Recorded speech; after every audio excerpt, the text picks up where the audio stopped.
இந்த குழி பணியாரம் கார பணியாரம் செய்கிறதுக்கு கடுகு தாளிச்சிட்டு அதில் கடுகு கருவேப்பிலை வெங்காயம் பச்சை மிளகாய் கேரட் கொஞ்சம் துருவி போட்டிருக்கேன். இது இப்போ இந்த இதில் இதான் அந்த ஆப்பமாவையே இது வந்து பணியாரமாகவும் செய்ய போகிறேன். இதில் நான் அதை மிக்ஸ் பண்ணிவிட்டு பண்ண போகிறேன். நான் அதை மிக்ஸ் பண்ணுறேன்.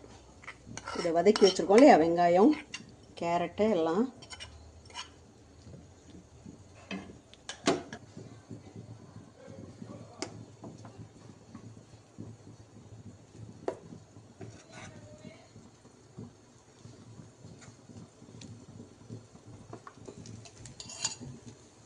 நல்லெண்ணெய் தான் ஊற்றுறேன் நான். இனிப்புனா நம்ம நெய் ஊற்றலாம். இது வந்து கார பணியாரத்துக்கு வந்து நான் நல்லெண்ணெய் ஊற்றி தான் செய்கிறேன். ஓகேவா? அப்படியே ஒன்று ஒன்றா அழகாக அப்படியே திருப்பி விடணும்.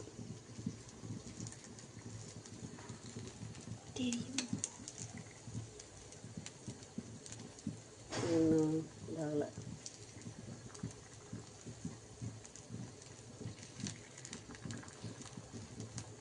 இதெல்லாம் எண்ணெயை வந்து பயங்கரமாக ஊற்றுவாங்க. நான் கொஞ்சம் கம்மியாக தான் ஊற்றிருக்கேன் இதில் எண்ணெயை.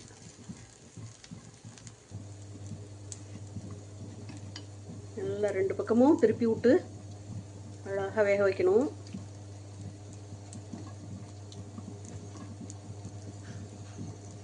ரொம்ப நேரம் வேக வச்சிட்டிங்கன்னா ஒரு மாதிரி ரப்பர் மாதிரி ஆகிடும், சாப்பிட்றதுக்கு கஷ்டமாக. இப்போ இந்த ஸ்டேஜ்லேயே எடுத்துடலாம். எடுத்துட்டு நான் அடுத்தது ஊற்ற போகிறேன்.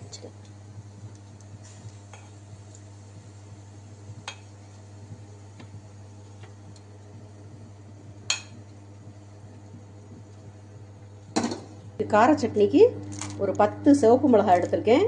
ஒரு 5-6 சின்ன வெங்காயம், 3 தக்காளி. இதுமாரி குட்டி குட்டியாக இருக்குது அதனால் 3 எடுத்திருக்கேன். இல்லாட்டி 1 இல்லாட்டி 2 போதும். பெரிய தக்காளியாக இருந்தால். இது குட்டி குட்டியாக இருக்கிறதுனால 3 எடுத்திருக்கேன்.